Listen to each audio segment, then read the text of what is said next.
दोस्तों, आज मैं आपको ऐसी सत्य घटना बताने जा रहा हूं जो आपके रोंगटे खड़े कर देगी। दोस्तों, एक गांव में एक सफल व्यापारी रहता था। उसके पास एक अच्छी बड़ी दुकान थी और व्यापारी भी गांव में सबसे अमीर था। हर आदमी एक अच्छे से बात करता है और वह लोगों की बहुत मदद भी करता है। वह दिन रात मेहनत करता है और बाकी समय में पूजा पाठ भी करता है कि बहुत इज्जत करना उस बिजनेस की एक बुरी आदत थी। वह जल्दी ही टूट गया और लोगों ने बुरा भला कह दिया, जिसे गांव के लोगों ने नाराज कर दिया। और जब उसने नाराज लोगों को मना किया तो वह नाराज हो गया और गुस्सा करने लगा। फिर बाद में व्यापार को बहुत बुरा लगने लगा। एक बार गांव में एक बहुत ज्ञानी संत आए। कुछ ही दिन दूर उनके ज्ञान के चर्च होने लगे। जब यह बात हुई व्यापारियों तक तो वह दौड़कर संत से मिलने पहुंचा। व्यापारियों ने संत की बहुत सेवा और अपनी अपनी समस्या बताई। संत ने व्यापार से कहा, तुम बहुत सारे कागज के टुकड़े लो और पूरे गांव में लाओ, फिर मेरे पास आओ। व्यापारी बिना सोचे समझे दिन भर कागज के छोटे छोटे टुकड़े पूरे गांव में फैला देते हैं और फिर संत के पास पहुंच जाते हैं। संत बिजनेसमैन का कहना है कि आपकी समस्या का समाधान मिल गया है, बस तुम्हें एक काम करना है। तुम उन सभी कागजों के प्रदर्शन को एक नजर डालकर यहां ले आओ। अपनी समस्या का समाधान बिना कुछ सोचे समझे उन कागजों के प्रयोग को नत्थी करने वाले व्यापारियों तक पहुंचता है। बहुत देर तक कोशिश करने के बाद व्यापारियों को यह समझ में आता है कि यह काम करना नामुमकिन है।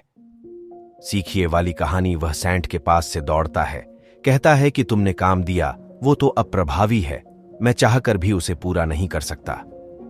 संत कहते हैं, बेटे में भी यही कहना चाहता हूं कि मैं किसी को कहूं अपशब्द का इस्तेमाल नहीं कर सकता, इसलिए हमें हमेशा सोच समझकर बात करनी चाहिए। आज के बाद तुमने ये बात अपने मन में एक अच्छे कलाकार से लो ख्वाब भी हो गया। तुमको किसी को अपशब्द नहीं बोलना है। संत से प्राप्त इस ज्ञान से व्यापारियों की आंखें खुल जाती हैं और जब भी किसी को बताया जाता है तो कुछ बोलने वाला रहता है। कागज के दर्शन का उदाहरण याद आ जाता है। शिक्षा। इस कहानी से हमें यह सीखना कितना मुश्किल है क्यों ना। हाय, हमें किसी को अपशब्द नहीं बोलना है, क्योंकि अपशब्द से हुई क्षति की पूर्ति संभव नहीं है। गलत शब्दों से किसी को भी ये नहीं बताना चाहिए। अपना मूल्य। एक बार एक टीचर के हाथ में 1000 का नोट लेकर क्लास में आया और अपने नाश्ते से बोला, बताओ इस नोट को कौन ले जाएगा। सभी ने हाथ खींचे नीचे। टीचर ने फिर नोट हाथ में घुमाया। फिर सबने पूछा। सबने फिर नोट लेने की इच्छा जाहिर की। टीचर ने नोट को और मांगा कर दिया। फिर सबने पूछा, अब अमिताभ कौन लेगा। सभी ने फिर से उस नोट के लिए हाथ ऊपर उठाया। अब टीचर ने एक कदम आगे बढ़ाते हुए उस नोट को अपने उपभोक्ताओं से कुचल दिया। और फिर से पूछा तो फिर सभी ने उस नोट को लेने की इच्छा जाहिर की। फिर टीचर ने उस नोट को पानी में गंदा कर दिया। फिर भी उसने एक नोट को सार्वजनिक कर दिया।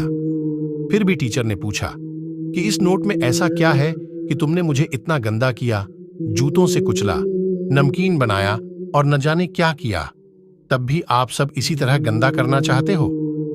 सीखिए वाली कहानी।